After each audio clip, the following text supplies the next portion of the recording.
અરે પણ કઈ નહીં, જ્યાં ત્યાં ત્યાંથી સવાર. આ મારી બહુ છે તો બહુ નહીં. એક વાર સમજી જાય ને સમજી જાય. જાગૃતિ ઓળખે છે કોણ છે? નડિયાદવાળા અજીતભાઈ છે ને, એની દીકરી છે. હો, બહુ હોશિયાર છે. માસી, તમારી બધાની વાત સાંભળીને તો મને બહુ ડર લાગે છે. મને એવું થાય છે મારે એવી જગ્યાએ નથી જવું. મને એવી જગ્યાએ નથી જવું જ્યાં શરીર કપડાની જેમ બદલાય અને મારે આ શરીર ધારણ નથી કરવું. માટે હું આ પરિગ્રહ ઓછો રાખું. મમ્મી, આ બધાની વાત છોડો, પણ આજે હું જે બર્થડે પાર્ટીમાં ગઈ હતી ત્યાં મને બહુ જ મજા આવી ગઈ. મમ્મી, હું જે પિક્ચર જોવા ગઈ હતી ને, એટલું બધું કોમેડી હતું કે હસીને થાકી ગઈ. અને પછી પાણીપુરી અને પિઝા ખાધા. અને પિઝા સાથે પેપ્સીની તો વાત જ ના પૂછો. એટલી મજા આવી ગઈ ને. અરે સાચે જ, અત્યારે તો બહારના કામમાં આપણે આગળ રહેવું જ પડે. બાળકોને બી બધા જ ક્લાસ કરાવવા પડે. જો સ્કૂલના પ્રોગ્રામમાં આપણી બાળક ભાગ ના લે ને તો સાવ બગુચર કહેવાય, બગુચર. અને જો બહારનું જ્ઞાન મળે તો આપણે હોશિયાર. અને જીનલ બેટા, તમે આ જે લૌકિક જ્ઞાનની વાત કરો છો ને, તે તમને એક ભવ પૂરતું જ હોશિયાર બનાવશે. પણ જો તમે પાઠશાળા જશો, તમારા બાળકોને પાઠશાળા લઈ જશો અને જે જીવવાણી માતાના સંસ્કાર મળશે તે તમારા ભવનો અભાવ કરશે બેટા. અને બેટા, આ તું જે પાણીપુરી, પિઝા, પેપ્સી ખાઈને આવી ને, તે તો અળગણ પાણીના બનેલા હોય છે. અળગણ પાણીનો ત્યાગ, રાત્રિ ભોજનનો ત્યાગ અને જીવેન્દ્ર દેવના રોજ દર્શન કરવા, તે તો આપણી જૈન હોવાની નિશાની છે.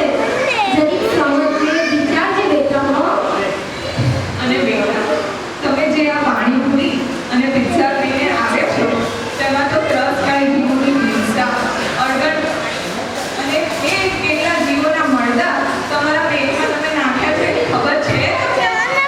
ખરેખર તો અને અભક્ષ્યનો જે જીવને ત્યાગ હોય છે તે જ જીવ સમ્યક દર્શન પ્રાપ્ત કરવા માટે યોગ્ય કહેવાય છે. સમજણ પડી તમને? બેટા શ્વેતા, જ્યારે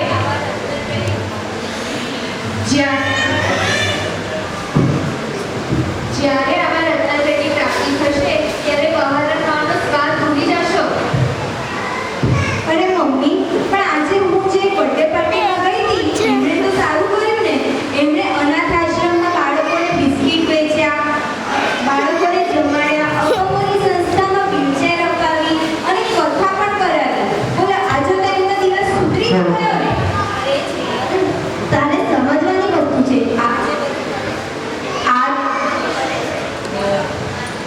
આ જે તું બધું કરે છે તે શુભ ભાવ છે. અને શુભ ભાવ તે બંધનને કરતા છે. શુભ હોય કે અશુભ હોય, બંને બંધનને કરતા છે. એક લોખંડની બેડી છે અને એક સોનાની બેડી છે. બેડી તો બાંધવાનું જ કામ કરે, પછી તે લોખંડની હોય કે સોનાની હોય.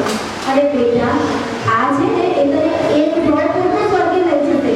પછી તો સીધી એકેન્દ્રિયમાં જઈ અને એકેન્દ્રિયના જીવોના દુઃખો કોઈ દિવસ સાંભળ્યા છે? જો શાસ્ત્ર મારી જોડે શાસ્ત્ર સત્ય કરવા બેસે, બધી સમજ પડશે બેટા. સાંભળી બેટા તે?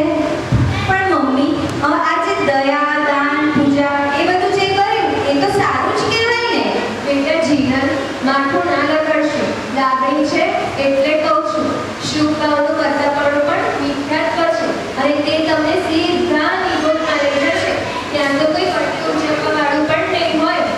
અને એના કરતાં તો આ બધા વિભાવોથી દૂર થઈ પોતાના ચૈતન્ય મહેલમાં વાસ કરો. અને જો ખરેખર એવું થશે ને તો 15 ભાવથી વધારે ભાવમાં બર્થડે નહીં આવે. એનાથી વધારે સારું શું કહેવાય?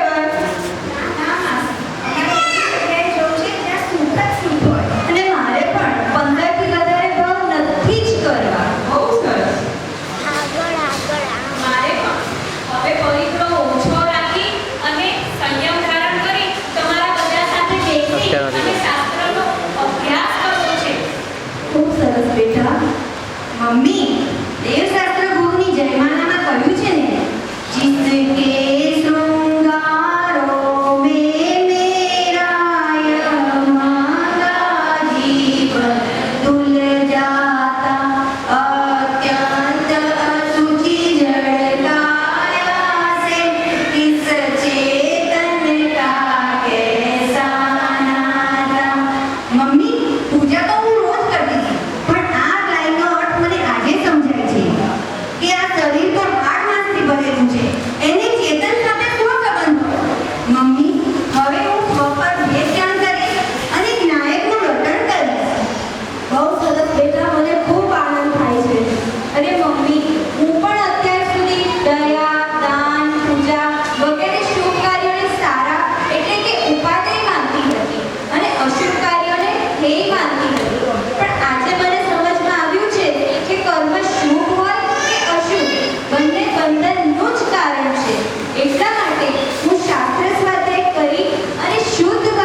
યોગ્ય સમય આવશે ત્યારે એની પણ સમજણ વાગશે અને એ પણ સિદ્ધ થશે.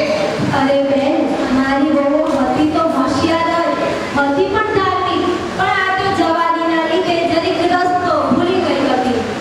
બાકી તો અંત ભલા તો સબ ભલા. મમ્મી, અમને આશીર્વાદ આપો.